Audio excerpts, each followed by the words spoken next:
हा उपदेश चांगला होता, पण दुर्योधनाला काही तो उपदेश आवडला नाही. उलट दुर्योधनाने भगवान श्रीकृष्णाला बंदिवासात टाकण्याचा प्रयत्न केला. आपणही एखाद्याला चांगला उपदेश करतो, पण त्याचा काही फायदा होत नाही, उलट आपलंच रक्त जळतं. उपदेशोही मूर्खानां प्रकोपायन शांतये पयप्पानं भुजंगानाडं केवल विश्वर. सापाला कितीही दूध पाजलं तरी त्याला त्याचा शेवटी विषातच रूपांतर होणार आहे. विठ्ठल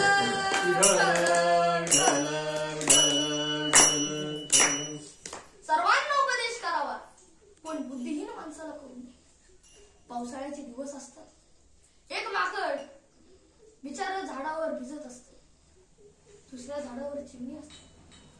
ती तिच्या घरट्यातून हा सर्व प्रसंग पाहते आणि हा प्रसंग पाहिल्यावरती हिला वाटतं, अरे हा माकडाला आपण सांगायला पाहिजे. म्हणून ती उडत उडत त्या माकडाच्या जवळ जाते आणि माकडाला म्हणते, अरे माकडा, तुला देवाने माणसांसारखे 2 हात दिले. तू जर आज घर बांधलं असतं तर तुला असं पावसात भिजावं लागलं नसतं. आता मला सांगा, हा उपदेश चांगला होता की नाही? चांगलाच होता, पण माकडाला तो उपदेश काही आवडला नाही. उलट माकडाने त्या बिचाऱ्या चिमणीचं घट्टच मोडून टाकलं. संत कबीर सांगतात, सिक तो वाको दीजे जाको सिक सुबाय, सिक न दीजे वानरा जो घर बया खो जाए, जो घर बया खो जाए. बुद्धिहीना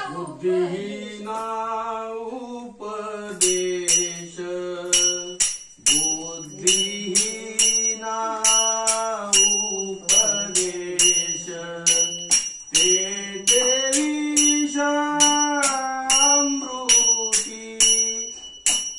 ते विषामृती.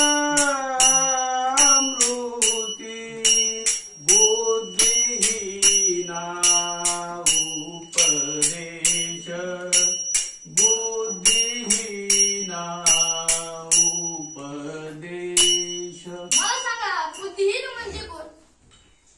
तुम्हाला प्रश्न पडला असेलच, बुद्धिहीन मनुष्य म्हणजे कोण? ज्याला सारासार विवेक बुद्धी नाही असा मनुष्य. आता तुम्ही मला विचाराल, महाराज सार म्हणजे काय? तर या जगात केवळ भगवंताचं नाम हेच सार आहे. आणि असार म्हणजे काय? तर हे संपूर्ण जग नश्वर आहे, निदान एवढी गोष्ट ज्याला कळते ना त्याला उपदेश करावा. विठ्ठल विठ्ठल विठ्ठल.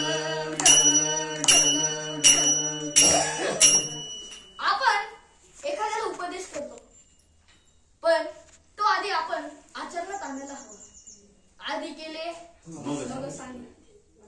एके दिवशी भगवान बुद्ध एका वनातून जात आणि जात असताना अचानक